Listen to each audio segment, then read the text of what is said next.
रत्नाकर चौरसिया आप लोग के बीच में आज बातें करने वाला हूं कि 2200 जिला मधेश एक स्वायत्त प्रदेश समग्र मधेश के नाम से जाना जाने वाला, जिसे हम तराई क्षेत्र के नाम से जानते हैं।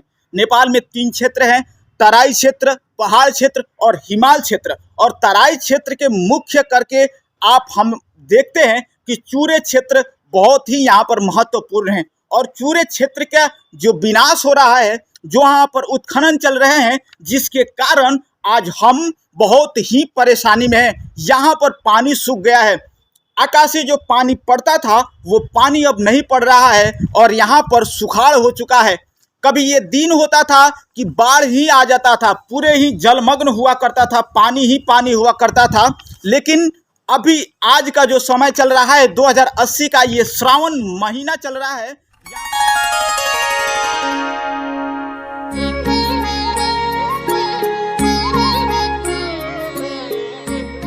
हो चुका है। आप देख सकते हैं कि विभिन्न ठावों में लोग पानी का हाहाकार मचा है। पानी लोगों को नहीं मिल रहा है, पीने के लिए, खाना बनाने के लिए पानी का दिक्कत होने लगा है। और सिंचाई के लिए पानी का तो पूछिए ही नहीं। लोग दमकल चला करके, बोरिंग से पानी निकाल करके कुछ लोग खेती कर पाए हैं, तो कुछ लोगों का खेती अधूरा ही रह गया है। और उसका कारण है कि अब दमकल को आप नहीं चला सकते, इसलिए कि हर घर का कल अब सूखने लगा है। और जब पीने का पानी ही आपके पास में नहीं रहेगा तो आप खेती कैसे कर सकते हैं, आप दमकल चला भी कैसे सकते हैं। हम सोचे नहीं थे कि ऐसी स्थिति हमारे पास भी आ चुका है, लेकिन आने वाला होगा ऐसा हम भविष्य में सोच के नहीं थे। अगर सोचे होते तो हम उसका व्यवस्था मिला चुके होते, हम वन जंगल फड़ानी को रोक चुके होते, हम उत्खनन को रोक चुके होते, जो बालुआ गिट्टी वहां से निकाला जा रहा है। और उन चीजों को रोकने में हम असफल रहे हैं, जिसका कारण आज मधेश को भुगतना पड़ रहा है। हम आपसे कहना चाहते हैं कि हमारे मधेश में सिंचाई के लिए पानी की उचित व्यवस्था नहीं है। यहाँ पर किसानों के लिए उचित व्यवस्था नहीं मिलाई जाती है। यहाँ पर रोड अच्छा नहीं है। यहाँ पर जो संरचनाएं हैं उनको भी ठीक से नहीं बनाया जाता है, विभिन्न भ्रष्टाचारी हो जाता है। और ये देश के प्रति ये बहुत ही शर्मनाक बातें हैं जो हम सहन करते आए हैं।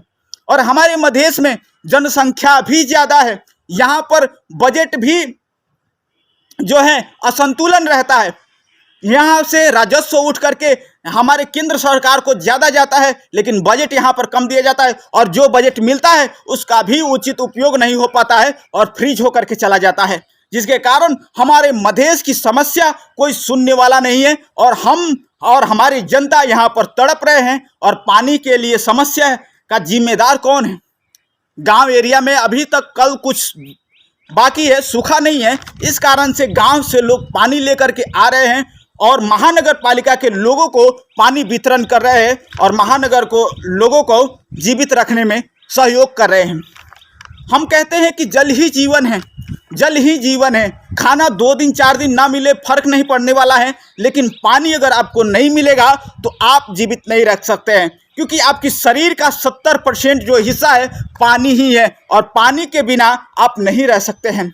इसलिए जो हमारे विश्व का दूसरे नंबर पर जल स्रोत में धनी देश तो हमारा है, लेकिन खाने लायक के पानी बहुत ही कम परसेंटेज में है। तो हम अपने खाने पानी को क्यों नहीं जुगा पाते हैं? और चूरे क्षेत्र का संरक्षण के बारे में हम हमेशा से बातें करते आए हैं और करते रहते हैं कि चूरे संरक्षण हमारे लिए अति आवश्यक है। हमारे जो वृक्षारोपण की कार्यक्रम है इनको बढ़ाना चाहिए। हमें जल ही जीवन है, तो जल का संरक्षण करना सीखना ही होगा, हमें पानी को व्यवस्थित करना ही होगा। और इन चीज़ों पर हम ध्यान नहीं दे पा रहे हैं, जिसके कारण कभी बारिश इतना ज़्यादा हो जाता है कि पूरा बाढ़ आ जाता है और कभी सुखाड़ पड़ जाता है तो पानी ही नहीं मिलता है। तो ये अतिवृष्टि, अनावृष्टि, अल्पवृष्टि होने का कारण ये मौसम का बिगड़ना हमारे पर्यावरण पर बहुत ही एक बड़ी प्रश्न चिन्ह है, जिसको हमें सुधार करना ही होगा। हम नेपाल के वासी हैं, तो हमारा समस्याओं का समाधान भी नेपाल सरकार के जिम्मे में जाता है, उसका जिम्मेदारी है। और इसके प्रति सचेत होकर के हमारे महानगर के, नगर के, गांव पालिका के लोगों को भी ये सोचना चाहिए और सबकी व्यवस्था को मिलाकर सबको सुख सुविधा संपन्न करके उपलब्धता करानी चाहिए। और हम जनता का भी अधिकार है कि जिनके घरों में पानी नहीं आ रहा है उसको भी पानी पहुंचाया जाए, क्योंकि बच्चे हैं, बिरामी हैं, किसी को इमरजेंसी होगा, उन लोगों को भी जुगाना, उन लोगों को बचा करके चलना हमारी फर्ज बनता है। हम एक अच्छे समुदाय के हैं, हम एक अच्छे समाज के लोग हैं, तो हम एक दूसरे को सहयोग करके भी चल सकते हैं। तो हमारे देश में चाहे पहाड़ में भूकंप आता है, उस समय मधेश के लोग सहयोगी बन जाते हैं। मधेश में जब बाढ़ी आता है तो पहाड़ के लोग उसमें सहयोगी बन जाते हैं।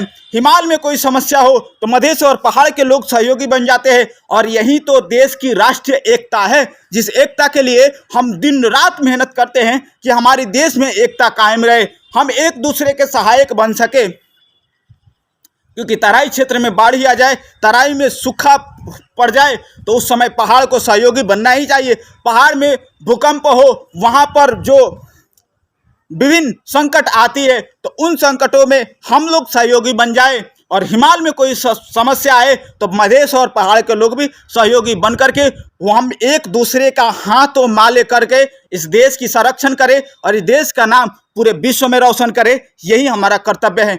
तो पानी को ऐसे संकट को दूर करना चाहिए और जल ही जीवन है, ये पूरे लोगों में संचारित करना चाहिए और एक दूसरों के सहयोगी बनते रहिए और पानी की समस्या दूर करिए। और ईश्वर की कृपा होगी तो अवश्य ही बहुत जल्द बारिश होने वाला है और बारिश होगी भी और खेती भी होगी और अच्छे से खेती होगी और कृषि प्रधान देशों में कृषक लोगों का मन भी खुश होगा।